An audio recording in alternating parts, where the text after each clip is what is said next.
Boa tarde a todos. Vamos iniciar a reunião do pré-natal de alto risco, hoje, dia 12 de agosto.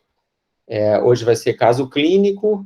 A Betânia vai ficar responsável por apresentar o caso clínico e depois Virgínia vai apresentar o artigo a respeito do caso. Então, Betânia, pode começar.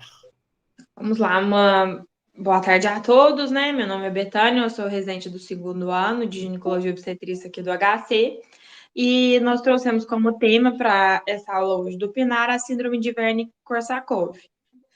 Então, começando o caso, né, a gente tem essa paciente de 19 anos, uma primigesta, que foi admitida em 8 de março na Santa Casa de BH, com 19 semanas. Ela é trazida por familiares, né, a mãe dela, que é com quem eles fazem esse atendimento, né, que informa que a paciente, antes da gestação, era previamente rígida e evoluiu ao longo da gestação com inúmeros episódios de vômitos repetitivos e com uma perda ponderal importante, mas que não foi documentada nesse atendimento. Ela, então, é diagnosticada com hiperêmese gravídica. Mas o que leva ela ao atendimento do pronto atendimento da Santa Casa é justamente porque eles notaram uma piora da paciente, né? Um bradipsiquismo associado a uma confusão mental, que estava acontecendo nos últimos 7 dias, né? Na última semana, mas com uma grande exacerbação, principalmente de fala e tremores nos últimos 2 dias, né? Nas últimas 48 horas. Quando questionados, eles negam sintomas gripais, tosse, dispneia, anosmia, né? Sintomas de Covid em geral, alterações intestinais. Eles falam que ela teve um único episódio de liberação, né, espontânea aí de esfíncter anal, negam vacinação recente, uso de medicação ou alterações cutâneas.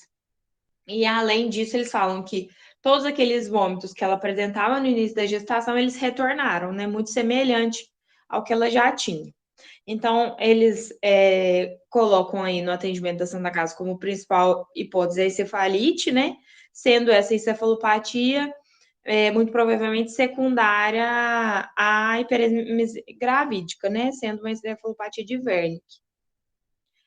Os exames, então, que eles fazem lá na Santa Casa, a princípio eles fazem um estudo do líquor, né? Com pressão de abertura normal, límpido, incolor, com glicose normal, né? Sem hemácias, negativo para VDRL, tuberculose, tudo normal no líquor.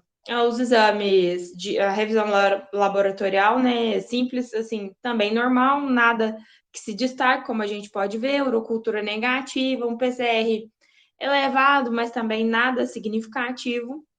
E aí, passando para os exames de imagem, também eles se mantêm, né? Eles fazem, então, uma ressonância de crânio no dia seguinte, que tem esse hipersinal leve em flare na região de paraquedutal, né? Corpos mamilares e tálamo, bilateralmente, com discreta restrição à difusão de áreas previamente citadas, que são essas áreas que eu falei, né? O ultrassom obstétrico feito alguns dias depois mostrava um bebezinho bem, 20 semanas e 2 dias, com peso de 340 gramas e volume de líquido amniótico normal. Essa paciente, então, é tratada com tiamina, né? Eles fazem uma dose de ataque, seguida de mais 5 dias de tiamina EV. Mantém essa tiamina depois com 300 miligramas via oral. E também a vitamina B12, né? Que eles fazem 6 doses intramuscular. Eu fiz questão de destacar esse exame físico da alta, porque eu achei ele bem relevante e sai muito no nosso dia a dia, né?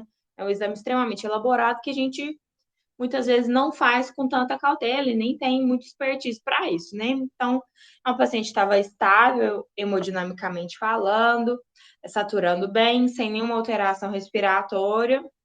Eles também descrevem cardíaco e abdominal, todos sem alteração, mas o exame neurológico, então, ela tinha uma escala de Coman de Glasgow de 15, mantinha o bradipsiquismo que a trouxe, né, para internação, as pupilas isofotorreagentes, mas com um nistagmo vertical discreto, a úvula centralizada, tônus preservado, força discretamente reduzida no membro inferior, uma marcha atípica com reflexos presentes E ela tinha, então, uma dismetria discreta bilateral, que é mais importante à esquerda, e essa disdiadoxinesia. E o equilíbrio dela estava preservado, sem nenhuma alteração. Durante, então, esses dias que ela ficou lá na Santa Casa, ela apresentou uma boa evolução durante a internação, com uma melhora importante do quadro neurológico, e ela, então, recebe alta dias depois, no dia 22, para um segmento no pré-natal de alto risco. Eu trouxe aqui um relatório que a fisioterapia do HC faz, quando recebe essa paciente, como eles propõem, né, o tratamento dela, achei interessante. Então, é uma paciente que eles receberam ela já com 28 semanas, algumas semanas depois, apresentando, então, a ataxia e algumas alterações cognitivas decorrentes à síndrome de Wernicke-Korsakoff, todas elas resultando, então, da hiperêmese gravídica.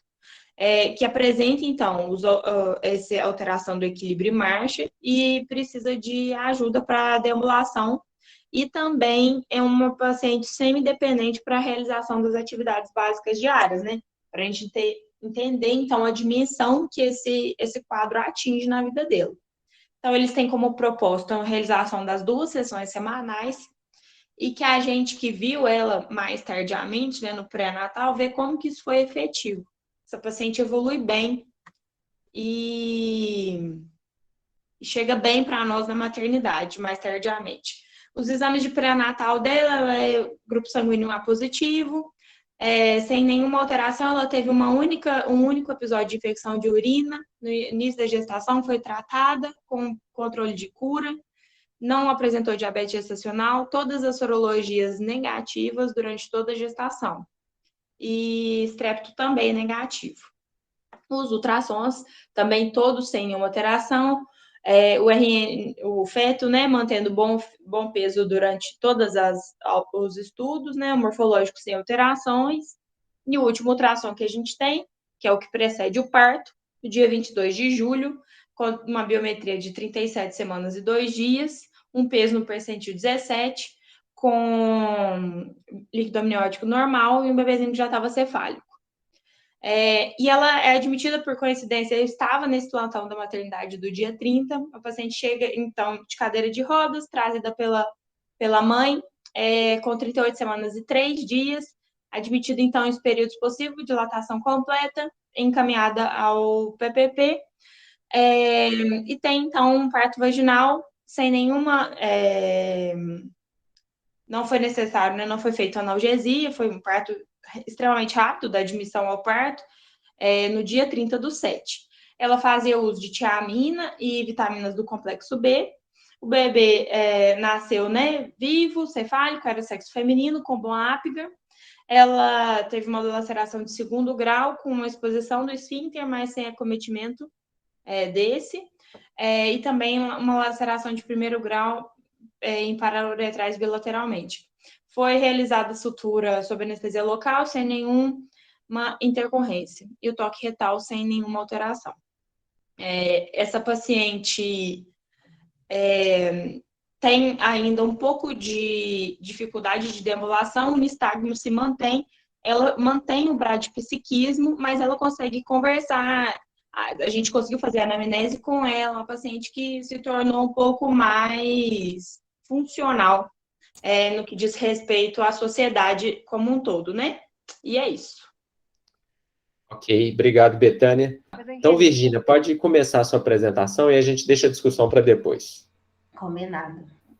Então, baseado no caso dessa paciente que a gente teve, com a orientação do professor Mário, a gente buscou aí um artigo de revisão para a gente ir atrás de uma literatura pertinente em relação ao tema. A gente escolheu, então, essa revisão de 2019, falando sobre a encefalopatia de Wernicke. Então, a gente sabe que náusea e vômitos estão presentes em 80% das gestações. São mais comuns no primeiro trimestre, principalmente nas 10 primeiras semanas. E as causas são multifatoriais, tanto em relação a alterações hormonais, aumento de VT-HCG, quanto também alterações metabólicas. Já a hiperêmese gravídica, ela vai ser uma forma mais severa, vai acometer apenas 3% de todas as gestantes e envolve, então, aquela náusea e vômito que vai causar uma perda de peso, desidratação e distúrbios hidroeletrolíticos. e a indicação mais comum de internação no primeiro trimestre da gestação. Gestação com hiperemese gravídica tem mais chance de prematuridade, mais chance de baixo peso ao nascer e de feto-pique também. E as complicações envolvem uma paciente que vai ficar desnutrida, ter as deficiências de vitamina que nós vamos abordar, neuropatia periférica, mielinólise pontina cerebral e a encefalopatia de Wernicke. A encefalopatia de Wernicke, então, na introdução, ele define ela como uma síndrome neuropsiquiátrica aguda, que envolve essa tríade: alterações do estado mental, ataxia e distúrbios oculomotores. Ele fala mais para frente, mas só para deixar claro, alterações do estado mental, delírio, alterações de ciclo-vigília, como o caso daquela paciente, bradipsiquismo. E tem uma baixa incidência na população geral, cerca de 0,6%. E associada mais, que é o que a gente geralmente conhece, ao etilismo crônico, né, que leva a uma desnutrição consequente. E os pródromos estão associados à deficiência de tiamina. Então, o paciente, o etilista, a paciente que tem vômitos, né, como a hiperemese gravídica, que não se nutre, então ela gera uma deficiência de tiamina, que gera náusea e vômitos, turbação visual e diplopia.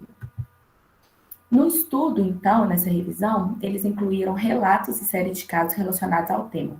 Selecionaram ao todo 146 estudos que apresentaram pelo menos uma forma de diagnóstico da encefalopatia de Wernicke.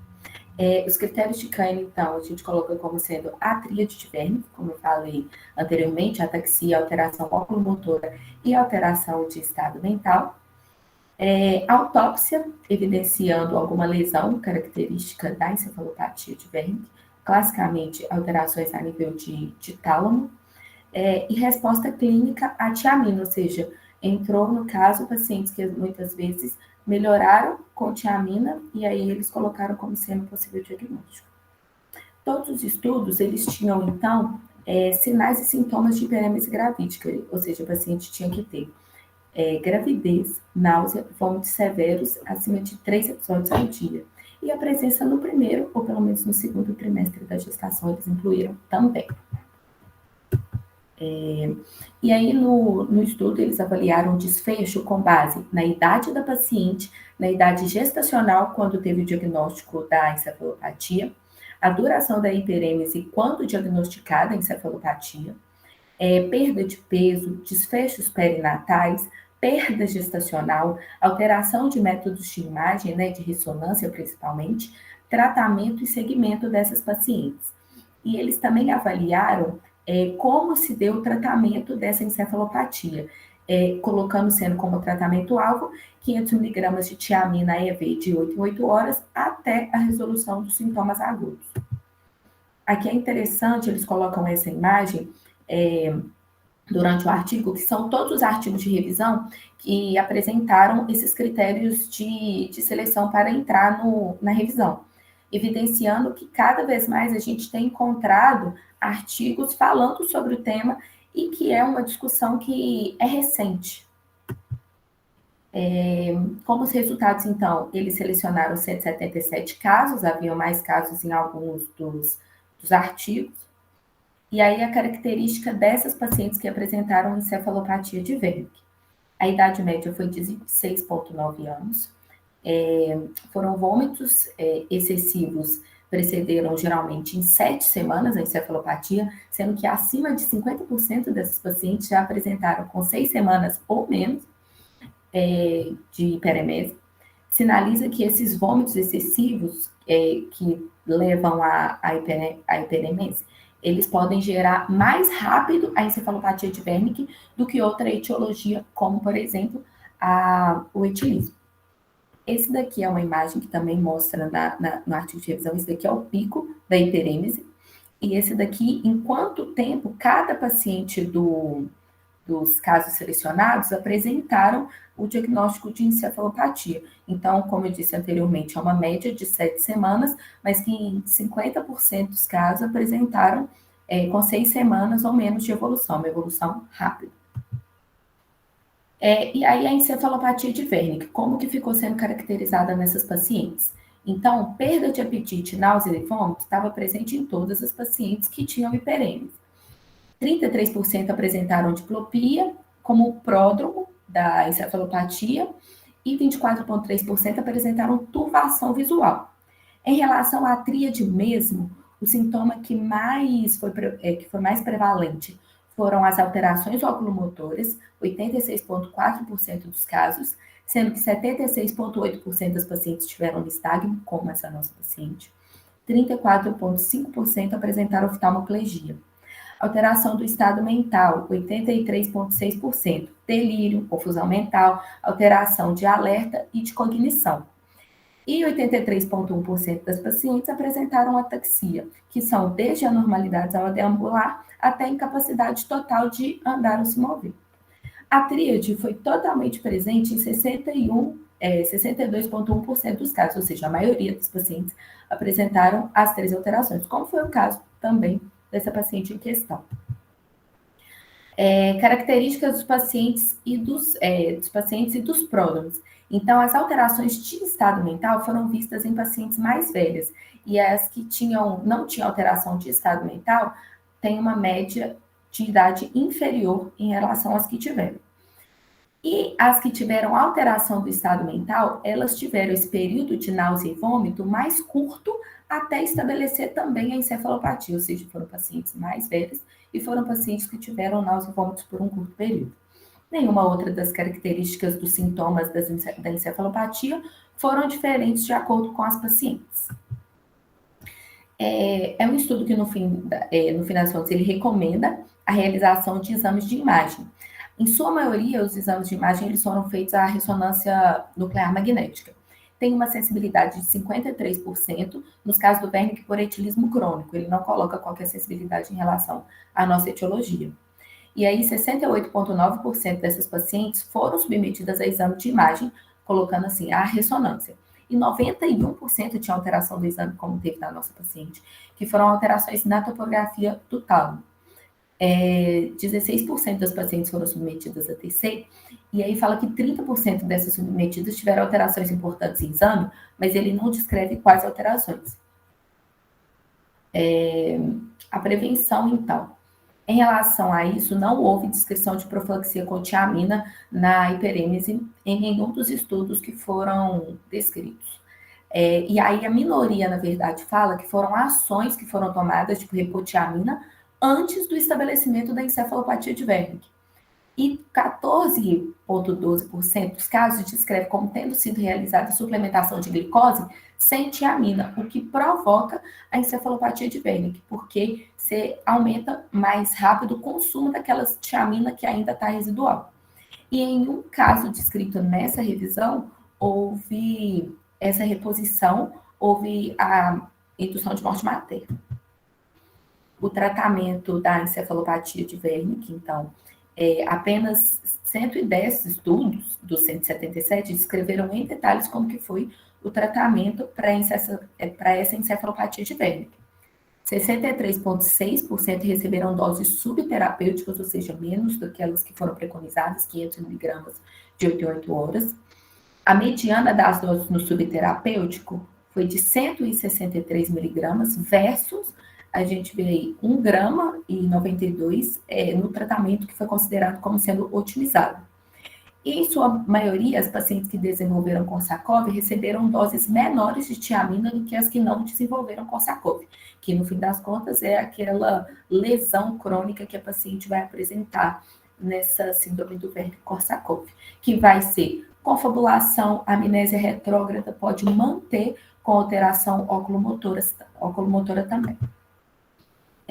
E a quantidade dos sintomas presentes durante o estabelecimento da encefalopatia, lembrando que a maioria das pacientes apresentaram a etiologia, a tríade completa, é diretamente relacionada ao desenvolvimento do Korsakoff, no fim das contas. Então, 2,8 sintomas em quem desenvolveu o Korsakoff para 2,4 em quem não desenvolveu e foi considerado como significativo. Sobrevivência fetal não foi relacionada à presença, à dosagem da vitamina. Então, aqui só mostrando, também é um gráfico retirado lá da revisão, a quantidade de sintomas presentes em relação ao dano cognitivo da paciente ou não. Ou seja, quanto mais sintoma, mais dano cognitivo essa paciente apresentava no fim das contas. E aí a discussão envolvendo essa revisão literária é a importância do diagnóstico e manejo adequado pelo potencial dano cognitivo permanente e de morte materna como complicação. Foi evidente que o tratamento otimizado é raramente ofertado. Pacientes apresentam essas alterações clínicas gradativas e pródromos que podem aparecer antes de ser estabelecida a encefalopatia de Wernicke propriamente dita. E aí, como é uma rotina nossa, fica a atenção e o sinal para não banalizar a questão da perda de apetite, da náusea e de vômito, porque é um risco que a gente tem de perder sinais de uma encefalopatia em estabelecimento. Lembrar que existe que eles recomendam também a prevenção com 100 mg EV ou IM de tiamina em pacientes com hiperemese gravídica e que o tratamento preconizado é de 500 mg EV de 8 em 8 horas até a resolução do quadro agudo, porque com a reposição adequada de tiamina, existe um potencial de reverter essa síndrome neuropsiquiátrica.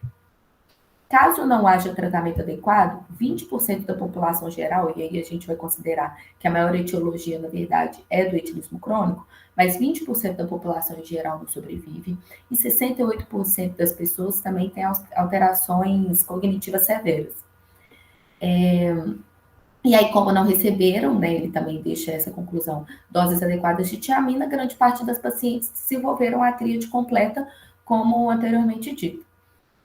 As pacientes, elas perdem muito peso, então foi uma média de 12 quilos antes de desenvolver a encefalopatia, e isso é ainda mais importante no contexto das pacientes com bariátrica e das pacientes com anorexia nervosa.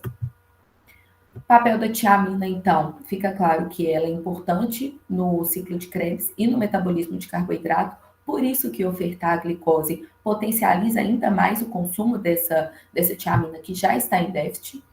E existe um aumento da sua necessidade em cerca de 43,5% dela durante a gestação, e aí a gestação por si só é um risco para desenvolver encefalopatia de Wernicke.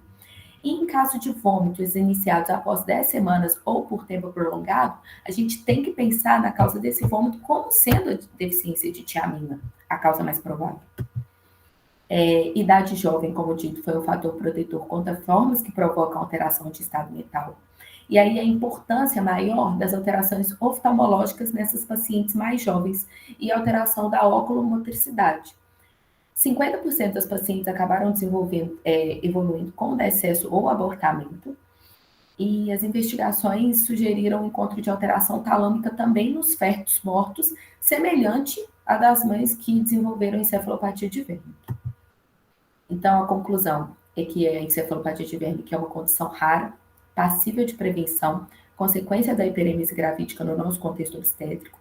Os primeiros sintomas muitas vezes podem passar desapercebidos ou são exacerbados pela administração de glicose EV, sem a associação com tiamina, atentar para as dosagens importantes tanto da profilaxia quanto da terapêutica, e que o diagnóstico por imagem ele é importante, mas não é sempre necessário e não deve atrasar o tratamento mediante suspeita.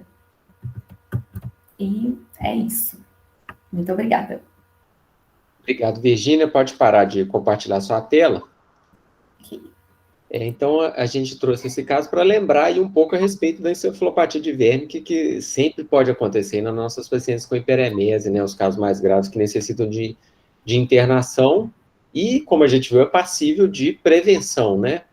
Então, no nosso protocolo, inclusive, se vocês forem rever lá com cuidado, tem lá descrito para dar a tiamina 100 mg EV quando a paciente estiver recebendo a soroterapia, enquanto ela estiver sem conseguir alimentar. Então, sempre lembrar de conferir lá no protocolo o que a gente deve fazer para prevenção. Essa paciente especificamente foi uma paciente que ela teve o tratamento inicial dela, a abordagem inicial na Santa Casa, a gente recebeu no pré-natal depois, e quando a paciente chegou no pré-natal, eu achei que ela tinha alguma doença crônica pré-gestacional, porque ela tinha uma dificuldade de deambulação muito grande, eu achei que ela tinha alguma paralisia. Depois que nós fomos entender que ela teve foi o Wernicke em função da hiperemese. Eu nunca tinha visto um quadro tão arrastado igual dela. Eu já vi alguns casos lá na maternidade, mas o que chamou a atenção foi o fato do quadro dela ter demorado demais para ela voltar ao normal, e ainda não voltou, né? Ela ainda tem algum déficit. Então, foi uma coisa que impressionou nesse caso, essa duração do quadro. E aí foi até uma coisa que eu estava discutindo com as meninas, quando que a gente classifica como Wernicke e a partir de quando que vira Korsakoff? Você quer responder, Virginia? A gente teve, então, essa discussão e foi muito importante porque foi uma paciente que apresentou um quadro agudo de Wernicke e ela manteve sintomatologia, assim, residual, do mesmo jeito que a Betânia, que o professor Mário falaram, e a gente foi atrás, né, do pessoal da clínica médica para entender se a gente já poderia classificar a paciente como sendo Korsakoff, diante do fato que ela tem um pensamento raso, ela consegue manter uma fala e ela consegue conversar com você de forma operacional, mas não um pensamento profundo e principalmente amnésia em relação à época que ela teve o Wernicke. E o pessoal, de acordo com as discussões, não existe um tempo em que a gente pode falar que o Wernicke, que o Korsakoff ele está estabelecido, né? Que ela tem alteração crônica permanente, principalmente porque ela teve um quadro agudo. Então, o diagnóstico, ele com certeza vai ser retrospectivo, precisando que ela fique ainda em observação e nesses cuidados, para que posteriormente, aí após um ano e meio, consiga olhar para trás e falar, não, essa paciente realmente teve esse dano aí cognitivo permanente e até de marcha também, em função desse Wernicke que ela apresentou. Mas, assim, não ficou definido um tempo exato, se crônico seria 6 meses, se crônico seria 1 ano, mas a necessidade que a gente vai ter, assim, de continuar acompanhando essa paciente, né, o Hospital das Clínicas, para poder chegar aí nesse diagnóstico crônico dela. Não fechou que ela já tem lesão definitiva, né? Isso. Mas esse diagnóstico, então, do Korsakoff, ele é retrospectivo. Só depois de algum tempo que ela não tiver melhorado 100%, estiver mantendo o quadro, que eles vão chegar à conclusão que ela ficou realmente com essa sequela, que é o Korsakoff, né? A Jaqueline fez uma pergunta aqui se a paciente tinha alguma história de distúrbio alimentar prévio, bulimia, alguma coisa, vocês sabem me dizer isso? Pelo que eu dei uma olhada no prontuário, Jaque, e eu fiz a anamnese dessa paciente na maternidade, não tem nada relacionado. Era uma paciente rígida que, infelizmente, evoluiu muito mal, né, com a hiperêmese. Agora ela melhorou, assim, de lá para cá ela teve uma melhora importante, né? Melhorou, sem dúvida que ela melhorou. Bem, né? Ela melhorou bem, assim. Sim, e sim. Ela não tinha história de transtorno alimentar declarado, não. Mas é uma alteração impactante de ver, né? Você vê uma paciente que era rígida e chega em cadeira de roda, é meio impactante, né? 17 anos. Acho que fica eu fiquei, assim, bem impressionada de ver o quando ela alcance chegou no pré-natal, ela não conseguia nem andar. Agora, no final, ela já estava conseguindo andar. Né? Já tinha melhorado nesse aspecto. Tanto que a gente chegou até a discutir em algum momento se deveria ser cesárea, porque a gente achou que ela não ia ter prensa, não ia ter força, não ia conseguir ficar na posição. Mas acabou que ela teve até um parto muito rápido, né? Entrou em período expulsivo, chegou em período expulsivo. Então, foi bom que tirou nossa dúvida. Alguém quer perguntar alguma coisa, fazer algum comentário? Não. Eu acho que tem uma pergunta aí no chat, Mário. Era essa da Jaque. Ah, não, a professora Regina fez agora. Se foi feita interconsulta com a neuro, para ver outros diagnósticos diferenciais, e se foi feita dosagem sérica da tiamina. Regina, no pré-natal não sei se eles, da tiamina especificamente, não sei se lá na Santa Casa, durante a internação dela, se foi feita essa avaliação. A nossa neuro estava acompanhando, né? Então, eles estão acompanhando, estão pensando em todos os diagnósticos diferenciais lá possíveis, mas fecharam como Wernicke mesmo.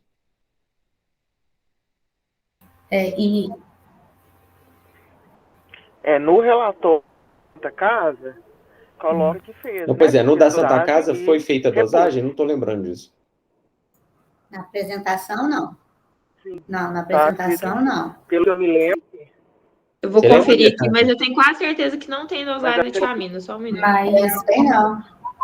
Então, eles fizeram a reposição de nada, mas eu acho que dosar, eles não dosaram, não. eu acho Sem que. Eu dosagem, acho sem dosagem. Eu conferi os exames dela no sistema do HC, também não tinha dosagem. De acordo com a revisão também, é um diagnóstico passível de ser realizado sem a dosagem, mediante suspeita clínica e as alterações clínico e de imagem da paciente, assim. Mas eu não vi também em Mas nenhum momento a mas se não dosagem. tiver, mas se não tiver mesmo, acho que vale a pena a gente pedir agora no puerpério, né? Uhum. Ok. Não é a Ela dosagem para continua. definir a terapêutica, né? A intervenção, o diagnóstico ele é clínico, a decisão de início terapêutico ele é baseado na clínica, né? Mas no segmento, né? Até para a gente poder pensar em outras situações, né? Porque é uma idade gestacional mais tardia, né? Eu não vi aí como é que foi realmente a questão de perda ponderal dela, não é tão importante, mas não é que exclui, mas são dados importantes, né? Depois, ver qual era o peso pré-gestacional dela, qual foi o peso de admissão na Santa Casa, qual foi o peso de alta na Santa Casa, né? Porque, na realidade, se você tem um quadro tão crônico, né? Para dar um quadro tão grave, né? Tem que se pensar também, os sintomas dela estão relacionados à deficiência de tiamina, mas você pode ter outras deficiências nutricionais aí que precisam ser trabalhadas no controle clínico dela, né? Veja que, por exemplo, na apresentação, vocês falam no hemograma, numa hemoglobina 10,2, tá? E eu não vi ali os índices hematimétricos, né? Colocar resultado de hemoglobina alterada, obrigatoriamente, nós precisamos classificar essa anemia, né? Então, eu preciso ver índice hematimétrico, né? Os residentes, quem passou por mim, lembra que eu sempre brinco, né? Não existe anemia sem sobrenome. Então, uma hemoglobina baixa não me diz nada. Eu tenho uma hemoglobina baixa porque ela está com deficiência de ferro, de ácido fólico, de B12, é uma doença crônica, é uma anemia aguda hemolítica, qual é o sobrenome da anemia? Então, os índices hematimétricos são importantes e, eventualmente, num quadro em que você tem aí possíveis marcadores de desnutrição, né, porque vai ser raro casos tão graves sem um quadro de desnutrição mais geral, a investigação das outras deficiências nutricionais aí são importantes, não para o tratamento do efeito neurológico da tiamina, mas para a condição de saúde dela como um todo, né? Não nós fechamos o olho na tiamina e esquecemos de cuidar das outras deficiências que podem estar aí junto. Então, sempre pensar no raciocínio mais global das condições de nutrição quando nós temos algo que leva a uma deficiência, né? Dentro dessa lógica aqui que eu perguntei, por exemplo, lá tem uma reposição de vitamina B12, não vi dosagem também, né? Então, acho que ela mereceria, pelo quadro dela, uma investigação nutricional bem apurada mesmo, para fazer suportes e correções adequadas, até para que ela tenha musculatura adequada para responder à fisioterapia, né? A tiamina pode estar resolvida, mas nós podemos estar com outras deficiências nutricionais aí, levando a uma resposta insatisfatória do próprio estímulo para a recuperação fisioterápica dela. Então, mais dentro desse raciocínio que eu estava perguntando aqui.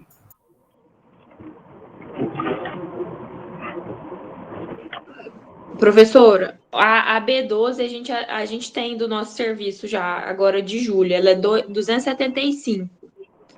E eu não tenho acesso aos índices hematimétricos da admissão lá da Santa Casa. O nosso, agora, a última revisão, eu tenho uma hemoglobina de 14 com todos os parâmetros dentro da normalidade. Maravilha, obrigada. Alguém quer falar mais alguma coisa? Então, vou encerrar a reunião. Muito obrigado a todos e até a próxima.